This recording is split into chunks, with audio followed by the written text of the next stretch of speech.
está maravilhoso tudo aquilo que nós estamos vivendo aqui nessa manhã, irmãos. A leitura da sua palavra, a confissão de fé que nós lemos, a oração que fazemos, os cânticos que nós já cantamos e adoramos ao Senhor. Nós vamos hoje retomar a nossa série de exposições na Epístola de Hebreus, onde Cristo é superior a todas as coisas, depois de uma pausa aí de 2 domingos, né? Tivemos o painel teológico, depois tivemos o congresso Metanoia, e hoje então retomamos a essa série. Hoje nós vamos entrar no capítulo 9. Capítulo 9 de Hebreus, onde temos como título, o assunto principal do tema do capítulo, é sacerdote de um melhor tabernáculo. Cristo é o sacerdote de um melhor tabernáculo. Hoje, quando entramos em um local como este aqui que estamos reunidos, aqui com essa parede de fundo azul, um púlpito na frente de todos, instrumentos musicais, bancos, ar-condicionado, enfim, tudo isso está nos comunicando alguma coisa.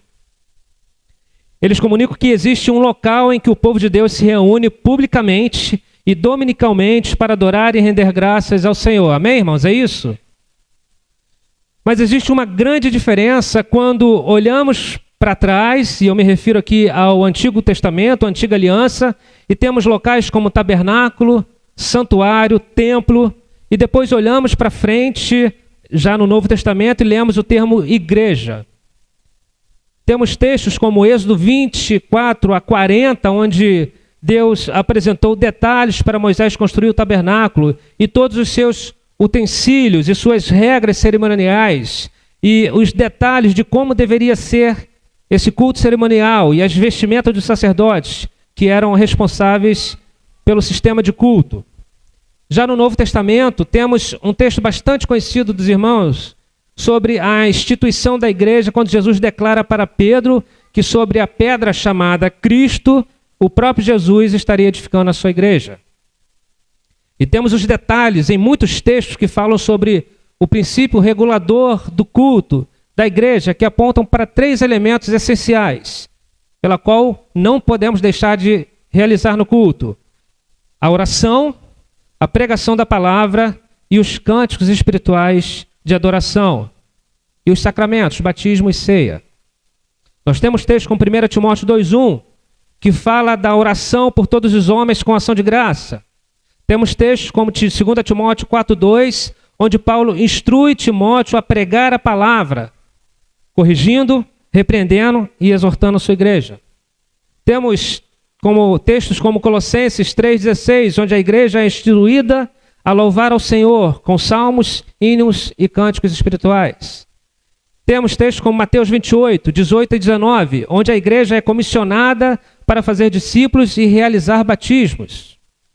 E por último, textos como Atos 2:42, onde o modo de vida da igreja consistia em perseverar na doutrina, na comunhão, no partir do pão.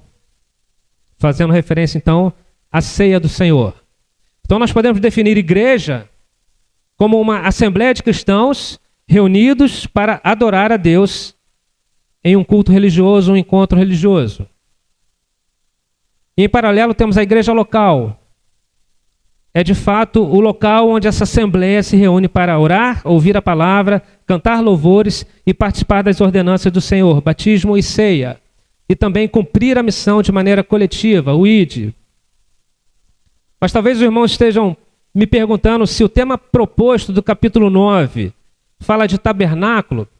Por que eu estou nessa introdução falando da igreja como um corpo de Cristo e a igreja local como sendo o lugar onde essa igreja ou onde esse corpo se reúne? E eu já estou aqui apresentando, irmãos, de certa forma, uma aplicação que esse texto trará para nós. A comparação que o autor de Hebreus vai fazer no capítulo 9 está entre o tabernáculo terrestre e entre o tabernáculo celeste.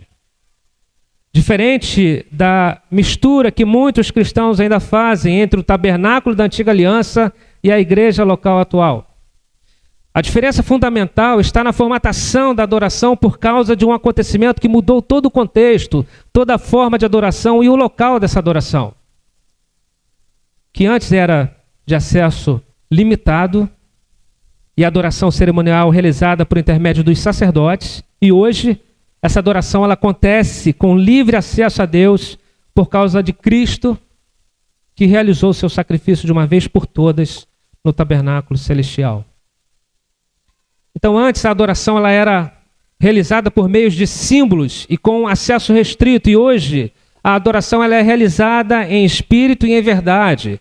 Cantamos isso hoje, pelos cristãos que podem desfrutar da presença real de Deus em suas vidas, onde quer que se reúnam para adorar, porque sua adoração ela não se restringe mais a um local específico na terra, e sim no lugar específico no céu. Como disse Davi em seu Salmo 145, verso 18, perto está o Senhor de todos os que o invocam, de todos os que o invocam em verdade. Antes o povo era levado a perceber Cristo e sua obra de redenção por meio dos símbolos ali no tabernáculo.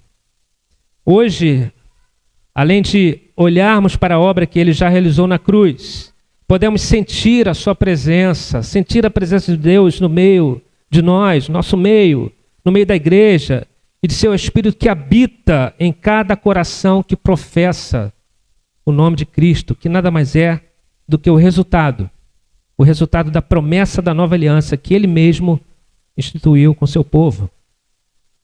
Eu acredito que vale lembrar que o propósito da carta de Hebreus era exortar os judeus que estavam querendo retornar às práticas da antiga aliança e retornar ao sistema antigo de culto devido às perseguições que estavam sofrendo por pressões dos judaizantes que não haviam se convertido ao cristianismo. E o autor de Hebreus ele está o tempo todo falando da superioridade de Cristo sobre tudo que legitimamente até teve seu tempo de ser praticado e observado, sendo que após Cristo, após a morte e a ressurreição de Cristo, continuar na observação dessas práticas não faria mais sentido nenhum. Então era um retrocesso que esses hebreus estavam fazendo e muitos hoje ainda praticam isso. Então é isso que iremos ver na exposição dessa manhã. É isso que o capítulo 9 irá nos ensinar.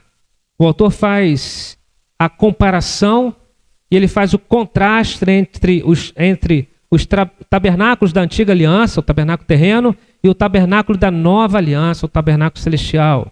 E com isso, sem nenhuma dúvida, certamente o tabernáculo celeste é evidenciado como o melhor tabernáculo, porque nele foi realizado o melhor sacrifício que foi capaz de mudar a forma do culto, como este que estamos realizando aqui nessa manhã, como também melhorou as bênçãos que agora desfrutamos em Deus. E com isso poderemos extrair as implicações para as nossas vidas hoje, como igreja do Senhor, que se reúne para adorar a Deus em um local de culto, ou em seus lares, ou em qualquer lugar individualmente, porque Cristo liberou acesso a todos nós por meio de sua obra no tabernáculo celeste. Vamos ler então o texto que se encontra no capítulo 9, versos 1 a 14.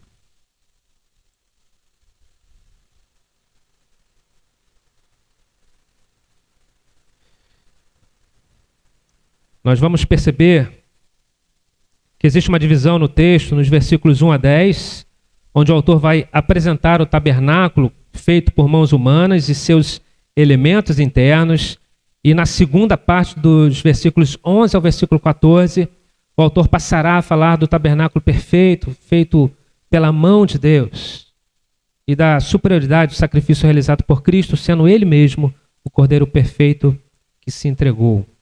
Vamos ler então essa primeira parte do texto, versículo 1 a 10. Que vai falar dos ritos, das ofertas e dos sacrifícios mosaicos que eram imperfeitos e ineficazes. Diz assim a palavra do Senhor: Ora, a primeira aliança também tinha preceitos de serviço sagrado, e o seu santuário terrestre, com efeito, foi preparado o tabernáculo, cuja parte anterior, onde estavam o candeeiro e a mesa e a exposição dos pães, se chama o Santo Lugar. Por trás do segundo véu se encontrava o tabernáculo, que se chama o Santo dos Santos, a qual pertencia um altar de ouro para o incenso e a arca da aliança totalmente coberta de ouro, na qual estava uma urna de ouro contendo o maná, o bordão de Arão, que floresceu, e as tábuas da aliança. E sobre ela os querubins de glória, que com a sua sombra cobriam o propiciatório. Dessas coisas, todavia, não falaremos agora pormenorizadamente. Ora, depois de tudo isso assim preparado, continuamente entram no primeiro tabernáculo os sacerdotes para realizar os serviços sagrados. Mas, no segundo, o sumo sacerdote, ele sozinho, uma vez por ano, não sem sangue, que oferece por si e pelos pecados de ignorância do povo, querendo com isso dar a entender o Espírito Santo que ainda o caminho do santo lugar não se manifestou, enquanto o primeiro tabernáculo continua erguido. É isto uma parábola para a época presente, e segundo esta, se oferecem tanto dons como sacrifícios, embora estes, no tocante à consciência, sejam ineficazes para aperfeiçoar aquele que presta culto, os quais não passam de ordenanças da carne, baseadas somente em comidas e em bebidas e diversas abluções impostas até ao tempo oportuno de reforma. Talvez os irmãos não tenham percebido, porque já fazem mais de 3 domingos, mas na exposição do capítulo anterior eu passei pelo versículo 2 de Hebreus 8, sem fazer nenhum comentário sobre o que ele estava dizendo. Isso foi intencional. No versículo 2 do capítulo 8, o autor fez referência ao verdadeiro tabernáculo que Deus erigiu e não o homem. E eu decidi não falar naquele momento porque tinha ciência que no capítulo 9 iríamos tratar mais especificamente sobre o assunto com mais detalhes. Por isso, concentrei apenas no tema do contraste entre as alianças e na evidência do mediador da nova aliança com seus melhores promessas. Agora nós vamos voltar para o assunto dos tabernáculos com mais atenção. O autor de Hebreus ele faz uma comparação e ele apresenta o contraste entre o tabernáculo da antiga aliança e o tabernáculo da nova aliança. Expressões como imperfeito, perfeito, ineficaz e eficaz passam a definir e diferenciar o tabernáculo feito por mãos humanas do tabernáculo celestial, que não foi feito por mãos humanas, e sim por Deus. Então, o argumento central do texto é esse que está no slide. O sacrifício realizado no perfeito tabernáculo ele foi eficaz e jamais precisará ser repetido, o que faz contraste com o antigo tabernáculo, que anualmente precisava realizar os sacrifícios pelo perdão dos pecados do povo. O autor ele declara que, embora o tabernáculo do Antigo Testamento fosse belíssimo, sendo uma cópia do celestial, ele não dava ao pecador acesso a Deus, nem limpava a sua consciência do pecado. Contudo, Cristo, que ministrou e ministra no tabernáculo celestial, foi quem nos concedeu acesso completo a Deus e limpou a nossa consciência do pecado de uma vez por todas, de forma permanente, eterna.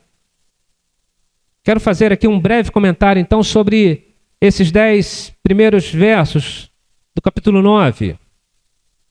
O autor ele olha para o passado e vê esses 6 objetos do culto, embora ele só apresente 4 no texto, e declara para nós que não existia nenhum acesso direto ao Senhor. O autor, então, ele vai olhar para esses 4 objetos que ele aponta, eu vou apresentar 6, mas vai considerar então que as pessoas que estavam aptas para manipular esses objetos e provar que na antiga dispensação todo esse trabalho ministrado pelos sacerdotes nesse tabernáculo não dava nenhum acesso real a Deus, nem tampouco limpava suas consciências do pecado. Ele apenas apontava para a necessidade do acesso que seria por meio de Cristo. Era uma sombra daquilo que Cristo iria realizar. Depois o autor ele faz o contraste com o que Cristo realizou e onde realizou. E ao apresentar esse contraste, podemos extrair então 7 fatos sobre essa realização de Cristo e o local dessa realização. Vamos então iniciar falando um pouco do tabernáculo e dos seus elementos da antiga aliança. Um pouquinho de história. O texto ele inicia fazendo uma descrição dos itens do tabernáculo. O autor diz que, da mesma forma que existiam regras para adoração na antiga aliança, o local de adoração também seguia regras em sua construção e em seus elementos, seus posicionamentos. Temos então, conforme mostra a figura ilustrativa do tabernáculo, esse grande espaço delimitado por cortinas de linho fino e colunas, cerca de 56 colunas. A dimensão dessa parte externa, mais externa do tabernáculo, se chamava átrio. Para os irmãos terem uma ideia de tamanho, tinha cerca de 45 metros de comprimento por 22 metros e meio de largura, aproximados. O tabernáculo ele era dividido em duas partes, lugar santo e lugar santíssimo, ou santo lugar e santo dos santos. E dentro do tabernáculo existem os elementos de culto. E temos ali o primeiro elemento, que é o altar do sacrifício. O autor não faz referência a esse elemento, o autor só faz referência aos elementos de dentro do tabernáculo. Mas esse também era um elemento de culto, o altar de sacrifício, o altar do holocausto, onde eram realizados sacrifícios e onde as ofertas eram queimadas em honra a Deus. Esse altar ficava no pátio que se chamava átrio. Temos também o segundo elemento ali, que era a bacia de bronze, que era a pia de purificação.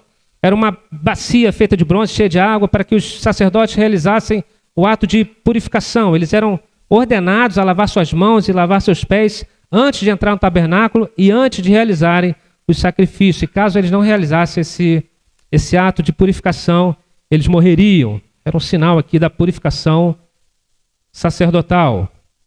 E em seguida temos então a área interna do tabernáculo. Está ali um recorte ali para os irmãos poderem enxergar ali os dois compartimentos ali, as duas áreas do tabernáculo. Na primeira área ali, chamada Santo Lugar, né, aquela parte maior, temos ali a mesa dos pães, ou mesa da proposição. Nessa mesa eram colocados 12 pães que deveriam permanecer continuamente perante o Senhor, e esses pães eram trocados todo sábado pelos sacerdotes. Esses pães só poderiam ser comidos pelos sacerdotes, pelos próprios sacerdotes, e esses pães representavam então as 12 tribos de Israel. Temos ali também o candelabro, né? Ele era feito de ouro batido, era um castiçal com 3 hastes de cada lado, uma central, e era posto ali azeite para queimar e ficar aceso continuamente. Dessa forma, essa luz e o fogo do azeite queimando simbolizava a presença contínua de Deus no tabernáculo. Temos também ali o altar de incenso.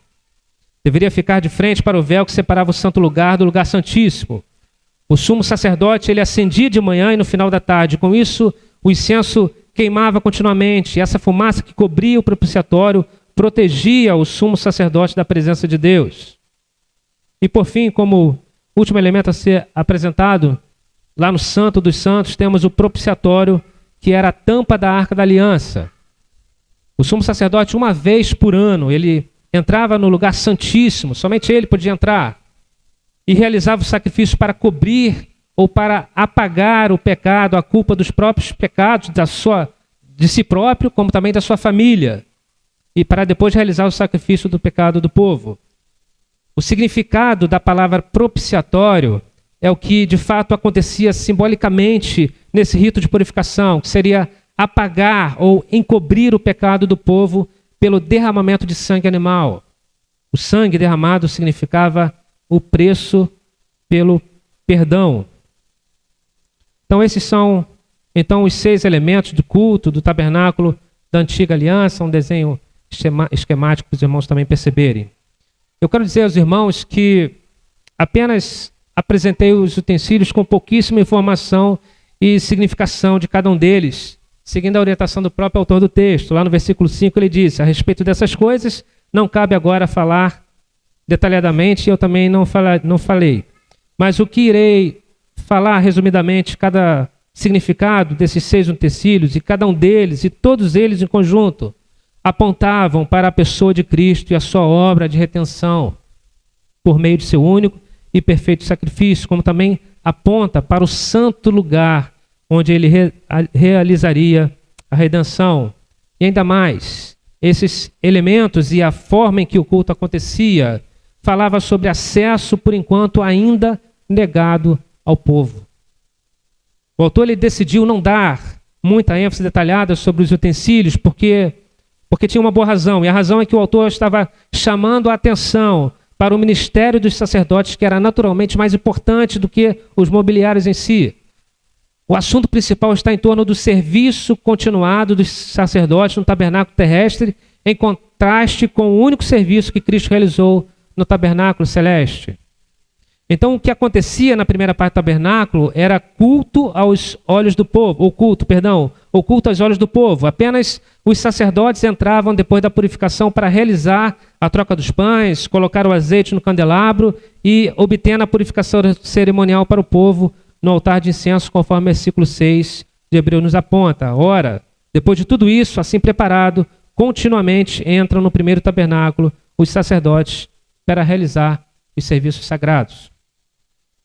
Porém, a partir do versículo 7, o autor ele indica a parte onde o contraste ele é mais evidenciado. Versículo 7 e 8 ele diz: mas no segundo lugar, o sumo sacerdote, ele sozinho, uma vez por ano, não sem sangue, que ofereça por si e pelos pecados de ignorância do povo, querendo com isso dar a entender o Espírito Santo que ainda o caminho do santo lugar não se manifestou, enquanto o primeiro tabernáculo continua erguido. Veja o que está acontecendo aqui nesses dois versículos. O sumo sacerdote era o único que poderia entrar no Santíssimo Lugar, ou no Santo dos Santos, para realizar a purificação dos pecados do povo por meio do sacrifício de um animal, aspergindo sangue sobre o propiciatório. Porém, ele mesmo deveria realizar esse sacrifício primeiramente por ele e por sua família, para que ele não morresse diante da presença de Deus.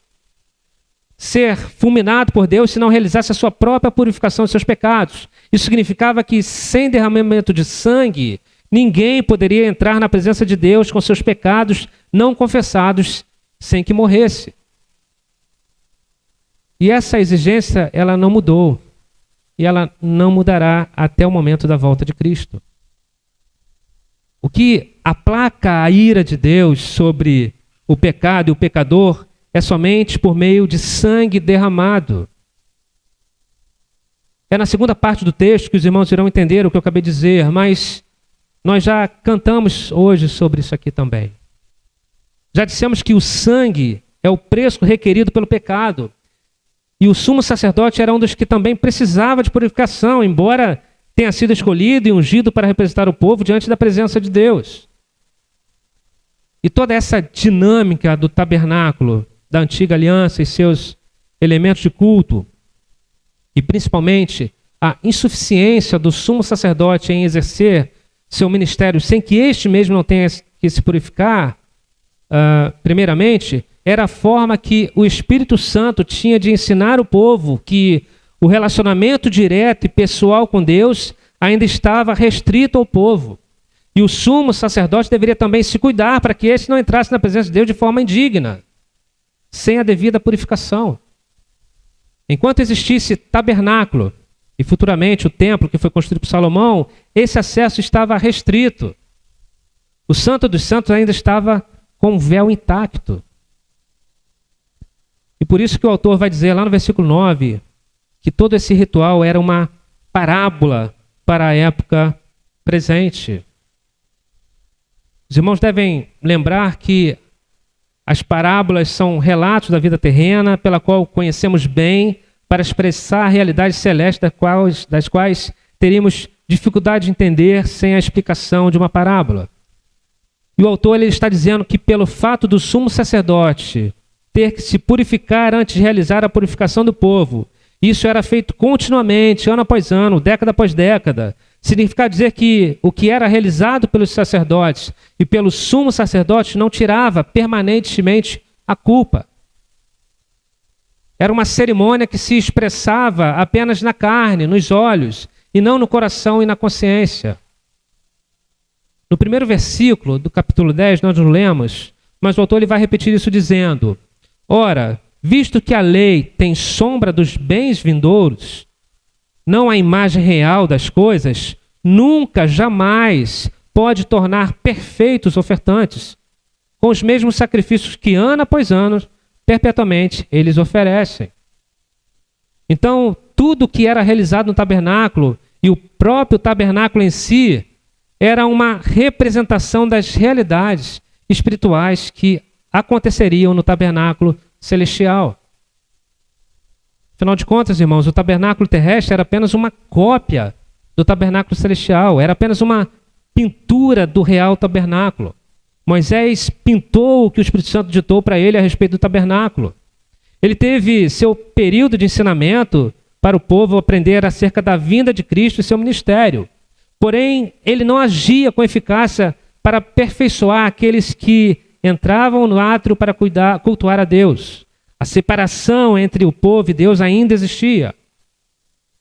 Eles apenas realizavam as ordenanças da carne, baseadas somente em comida, bebida e diversas abluções e purificações que eram impostas ao povo. É o que o autor de Hebreus diz no versículo 9 e 10.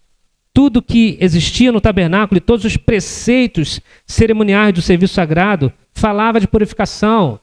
Porém, nada disso concedia o senso de purificação no coração do povo. Falava da necessidade de termos acesso a Deus, porém não proporcionava acesso a Ele enquanto existisse tabernáculo terreno. É por isso que Jesus falou lá em João 2, 18 a 20, que Ele destruiu o santuário e que Ele reconstruiria em 3 dias. E os judeus os acusaram por causa disso. Esse é o resumo que o autor de Hebreus estava ensinando para seus leitores da carta. O tabernáculo falava de acesso, levava o povo a entender a necessidade de acesso, porém não concedia acesso. Mas veja o que é dito pelo autor no final do versículo 10. Os quais não passam de ordenanças da carne, baseadas somente em comidas e bebidas e diversas abluções, impostas até o quê? Até ao tempo oportuno da reforma. Nós gostamos muito desse termo reforma, né, irmãos? E parece que o autor de Hebreus também. O termo e seu significado parece ser mais antigo do que nós pensamos. Que tempo de reforma é esse que o autor está se referindo? A morte e a ressurreição de Cristo. Cristo ele iniciou essa reforma começando pelas cortinas do tabernáculo. Eu peço licença aos irmãos para fazer esse uso aqui de uma linguagem poética para dizer que Jesus ele estabeleceu o conceito aberto entre o santo lugar e o lugar santíssimo.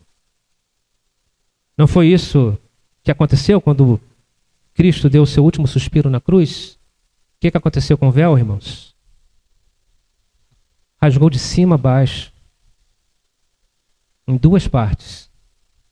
O tabernáculo, que na verdade, no tempo da reforma, não era mais tabernáculo, e sim o templo construído por Salomão, teve o véu rasgado após a morte de Cristo, liberando assim o acesso para o Santíssimo Lugar. E ter acesso ao Santíssimo Lugar significa ter acesso direto a Deus. É o que será dito na segunda parte do texto, onde o autor olha agora no presente e ele vê que existe acesso total por causa de Cristo, e podemos extrair então 7 fatos dessa segunda parte do texto. Essa segunda parte fala do sacrifício de Cristo que não se repete, ele é perfeito e ele é eficaz. Vamos ler agora os versículos de 11 a 14. Diz assim a palavra do Senhor. Quando, porém, veio Cristo como sumo sacerdote dos bens já realizados, mediante o maior e mais perfeito tabernáculo, não feito por mãos, quer dizer, não desta criação, não por meio de sangue de bodes e de bezerros, mas pelo seu próprio sangue, entrou no Santo dos Santos, uma vez por todas, tendo obtido eterna redenção. Portanto, se o sangue de bodes e de touros e a cinza de uma novilha, aspergidos sobre os contaminados, os santificavam quanto à purificação da carne, muito mais o sangue de Cristo, que pelo Espírito eterno, a si mesmo se ofereceu sem mácula a Deus, purificará a nossa consciência de obras mortas. Para quê, irmãos? Para servirmos ao Deus vivo.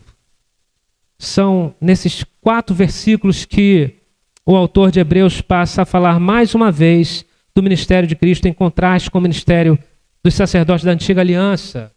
E é observando esse contraste que fica difícil entender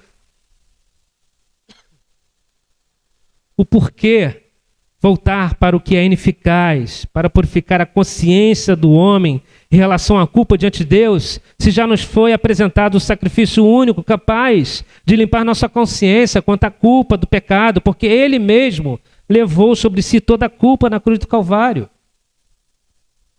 Não se tratava mais de um ministério realizado na carne, sim no espírito, no coração, na consciência do homem, conforme falam os versículos 13 e 14.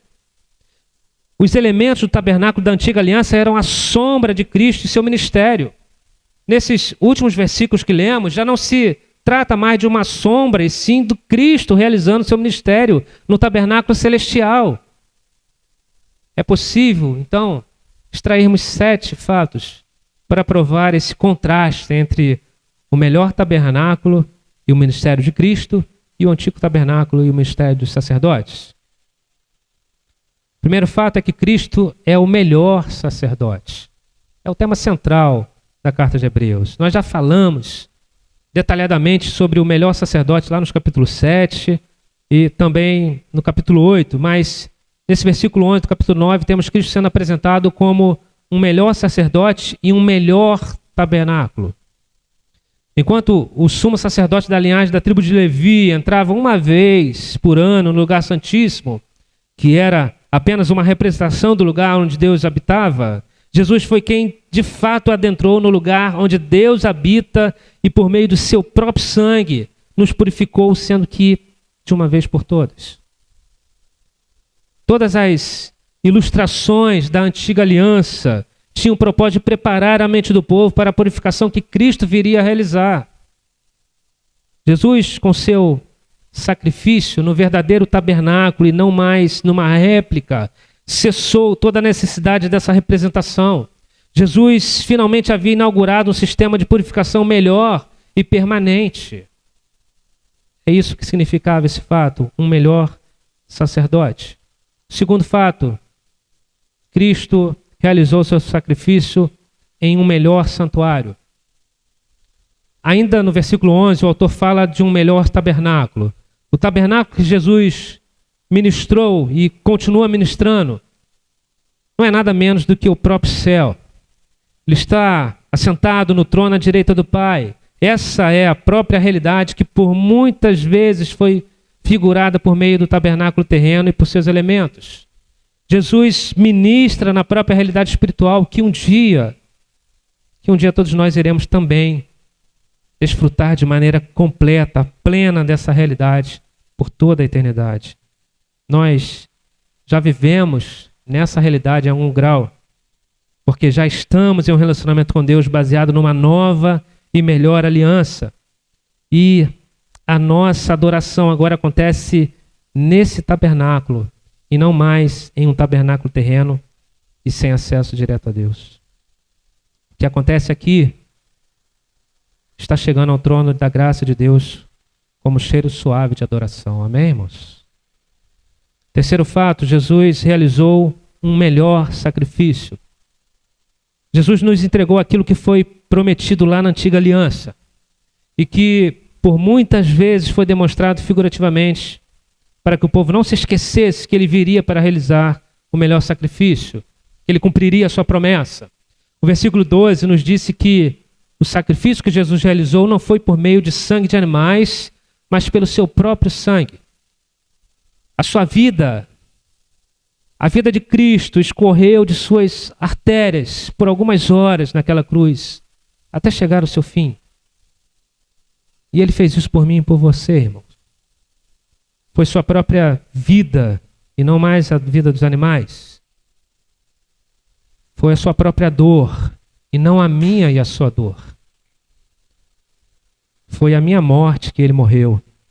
Foi a sua morte que ele morreu. Isso não significa que não morreremos mais. Nós iremos morrer um dia. Mas a morte condenatória não iremos mais experimentar. Jesus se fez maldição por nós. Ele entrou na presença de Deus com o seu sangue precioso, isento de pecado, nas mãos para realizar a maior de todas as expiações pelo pecado que um dia já foi realizado. E não haverá repetição, porque foi mais do que suficiente. Foi o melhor sacrifício. Quarto fato é que Cristo utilizou um método melhor. Esse método ele foi melhor porque Jesus não precisou realizar esse sacrifício por mais vezes, como era realizado na antiga aliança. Ele é o sumo sacerdote melhor, seu sangue é melhor, seu sacrifício é melhor, o tabernáculo é melhor, tudo nele é infinitamente melhor e superior. Esse é o tema central de Hebreus, que não cansamos de repetir. A supremacia de Cristo. Portanto, o método de Cristo foi melhor e perfeito. Quinto fato, recebemos uma melhor bênção, ou uma bênção melhor. A bênção ela é melhor porque, em contraste com a antiga aliança, a purificação precisava ser realizada uma vez por ano, repetidas vezes. Isso significava dizer que a purificação dependia desse rito cerimonial. Caso alguém não realizasse, era considerado impuro diante de Deus. A bênção da purificação que Jesus nos concedeu é plena e é eterna. É uma bênção melhor porque ela nos purificou permanentemente em Cristo. Sexto fato, nós temos uma melhor garantia em Cristo. O que mais nós costumamos buscar na vida é ter garantias, não é mesmo, irmãos? Fazemos isso quando se pode contratar um plano de saúde. Fazemos isso quando se pode contratar um seguro de carros, automóveis. Fazemos isso quando se conquista um emprego público. Fazemos isso quando se pode investir alguma quantia. Mas a maior garantia que a Bíblia tem a nos oferecer era a garantia da salvação em Cristo Jesus. Toda garantia que conquistamos aqui nesse mundo é uma garantia muito boa, de fato, mas ela é passageira. Como era a garantia dos sacrifícios do sangue de animais. Ao passo de que era necessário fazer o quê, irmãos? Repetir anualmente. Essa garantia não era plena e permanente, porque ela, na verdade, era apenas um símbolo da garantia eterna que viria. Somente em Cristo foi possível estabelecer essa garantia que foi carimbada de uma vez por todas em nossa alma, em nosso coração, por intermédio do derramamento do sangue de Cristo. E por último fato, Jesus, pela morte de Cristo, pelo sacrifício de cruz de Cristo, ele apresenta um melhor resultado. O sacrifício que Cristo realizou de si mesmo no verdadeiro tabernáculo celeste nos concede uma melhor garantia de resultado na expiação do pecado que gerou nossa culpa. O sacrifício de Cristo ele é capaz de eliminar a culpa de nossas consciências, porque ele realiza a purificação internamente e não externamente, conforme era com o sangue de animais. Se você crê em Cristo, sua consciência está livre de condenação. É o que o versículo 14 está dizendo. O sangue de Cristo, que pelo Espírito eterno a si mesmo se ofereceu sem mácula a Deus, purificará a nossa consciência de obras mortas para servirmos ao Deus vivo. E que são essas obras mortas? São obras que levam à morte, o pecado. O sangue de Cristo nos purifica dessa consciência das obras mortas já realizadas. Desfrutamos de um perdão que nos leva à adoração. É isso que ele diz quando termina o versículo 14 dizendo, para servirmos ao Deus vivo. O perdão não apenas gera alegria em nossa alma, irmãos, e tranquiliza a nossa consciência, como também gera glorificação a Deus. Não foi apenas reconciliação que o sacrifício de Cristo nos proporcionou, mas também uma herança eterna. Agora, se você ainda sente uma necessidade extrema de se justificar por meio de suas obras, das obras de suas mãos, o seu problema não está na sua consciência do pecado que está te condenando. O seu problema está na sua fé. Se você ainda vive em um estado de condenação constante de culpa em sua consciência, é porque a sua fé está sendo depositada em suas próprias obras e não na obra de Cristo.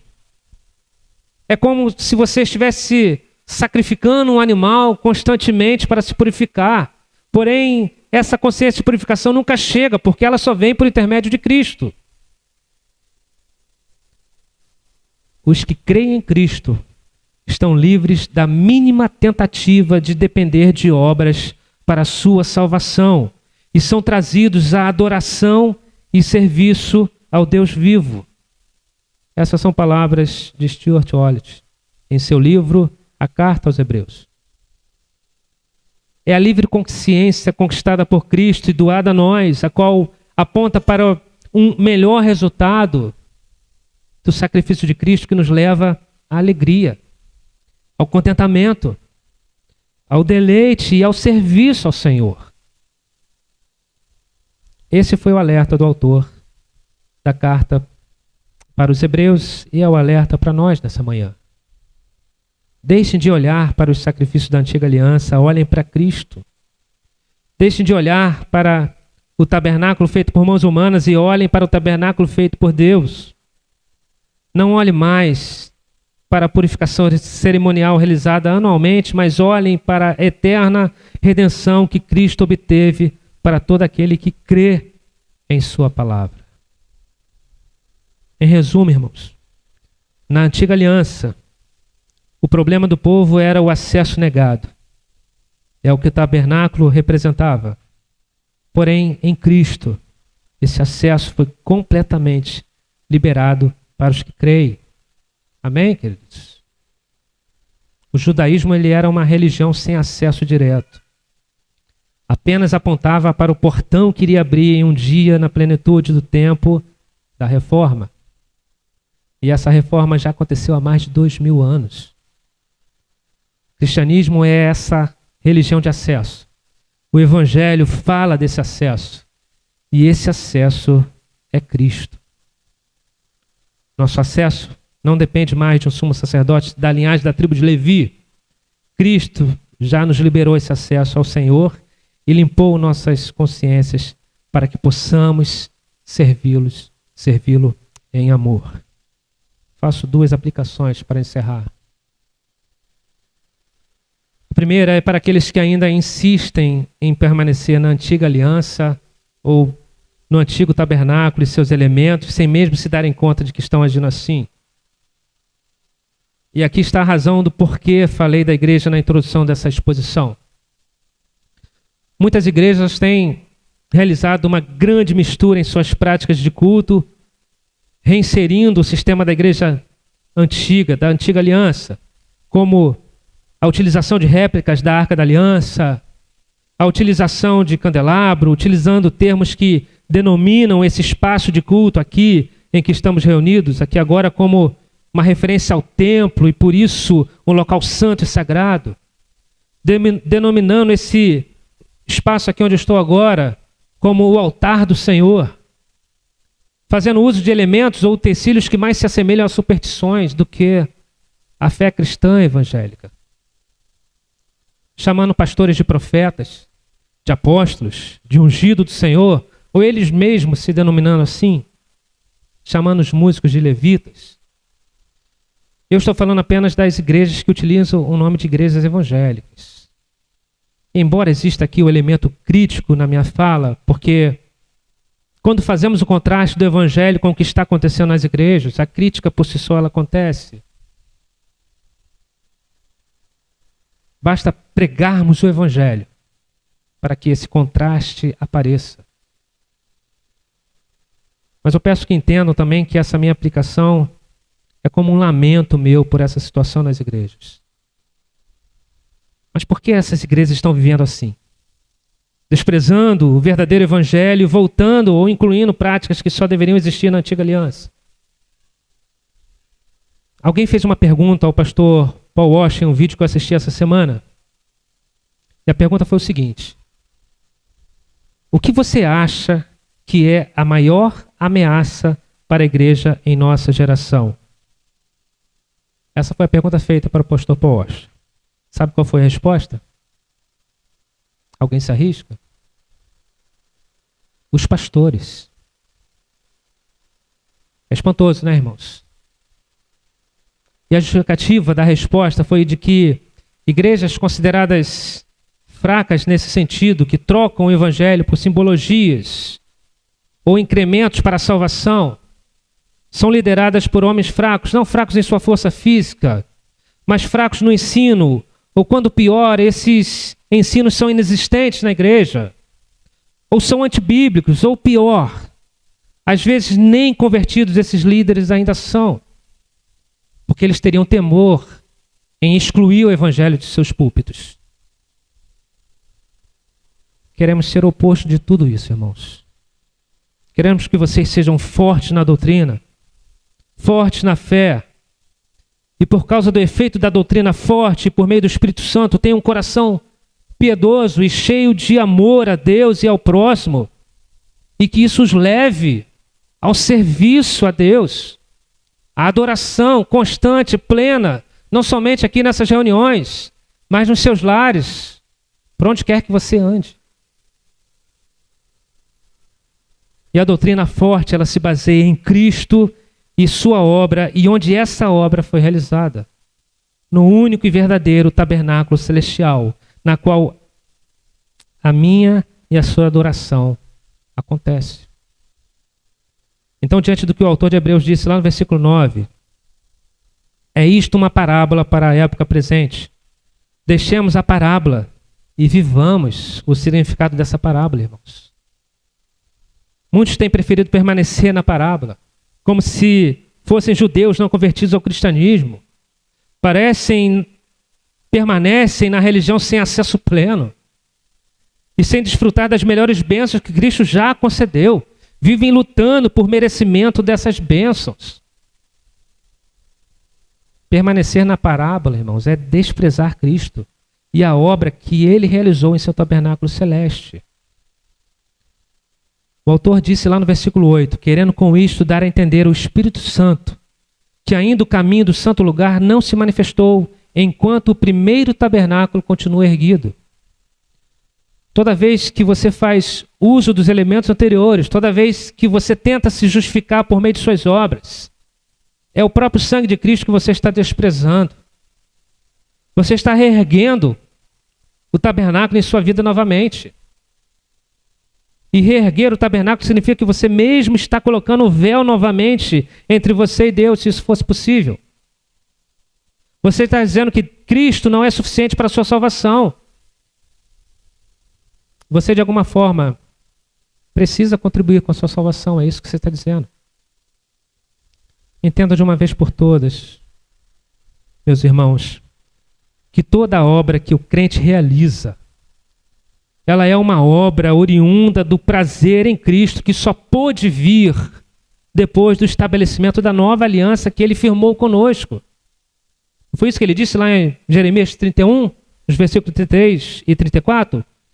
Onde ele disse, porque esta é a aliança que firmarei com a casa de Israel, depois daqueles dias, diz o Senhor, na mente lhes imprimirei as minhas leis, também no coração las escreverei, eu serei o seu Deus e eles serão o meu povo. Não ensinará jamais cada um ao seu próximo, nem cada um ao seu irmão, dizendo, conhece ao Senhor, porque todos me conhecerão, desde o menor até o maior deles, diz o Senhor, pois perdoarei as suas iniquidades, e dos seus pecados jamais me lembrarei.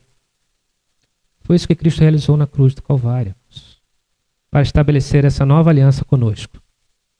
Essa aliança ela foi estabelecida no tabernáculo celestial, pelo Cordeiro perfeito e sem pecado. Você tem acesso direto ao Pai, você pode ter sua consciência livre da culpa, porque Ele levou sobre si a nossa culpa. Esse é o fundamento onde você deve colocar sua fé em exercício. E isso levará a uma adoração em espírito e em verdade, e não a uma adoração externa e cerimonial.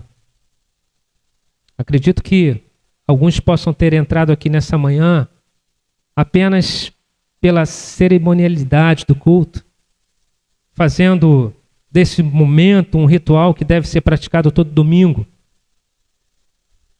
apenas respondendo aos comandos de quem dirigiu o culto e de quem ministrou os louvores, sem nenhuma alegria pelo que realmente de fato está acontecendo aqui. Que o Senhor tenha misericórdia e o faça entender que a sua adoração verdadeira agora acontece no tabernáculo real e celeste. E Ele está sondando o seu coração nesse momento, e Ele sabe o que você está apresentando para Ele. Que de fato seja em espírito e em verdade a sua adoração aqui nesse momento, irmãos. Nós agora somos os próprios sacerdotes reais desse tabernáculo celeste, irmãos. Glória a Deus por isso. É o que 1 Pedro 2,9 diz. Vocês, porém, são geração eleita, sacerdócio real, nação santa, povo exclusivo de Deus, para anunciar as grandezas daquele que os chamou das trevas para a sua maravilhosa luz. Nesse momento Deus está olhando o que está em seu coração e distinguindo se a sua adoração e obediência está baseada apenas em cumprimento de regras ou baseado em seu amor real por Ele. E a segunda aplicação, para terminar. Não existe nada mais terrível para o homem do que viver separado de Deus, viver sem acesso. O Evangelho é o que há de mais precioso para ser ofertado ao homem. É por isso que não abrimos mão de oferecer outra coisa que não seja o Evangelho aqui nesse púlpito. É pela fé no Evangelho que o homem novamente tem o seu acesso restaurado. Se o homem sem fé realmente entendesse que o que existe de mais urgente para a sua vida não é a cura de um diagnóstico de uma doença, não é um emprego que garanta excelentes ganhos financeiros, não são as garantias que o dinheiro pode comprar, mas o que existe de mais urgente para a sua vida, que o livra da terrível maldição do pecado, é Cristo, que resolveu o problema da separação e da consciência da culpa do pecado para os que creem. Se o homem realmente entendesse, ele correria para Cristo e clamaria por perdão. Espero que por meio da palavra do Senhor, você tenha sido convencido pelo Espírito Santo dessa verdade e seja levado a crer em Cristo como o único e suficiente Salvador de sua vida, aquele que estabelece para sempre o seu acesso a Deus. Fique de pé, irmãos.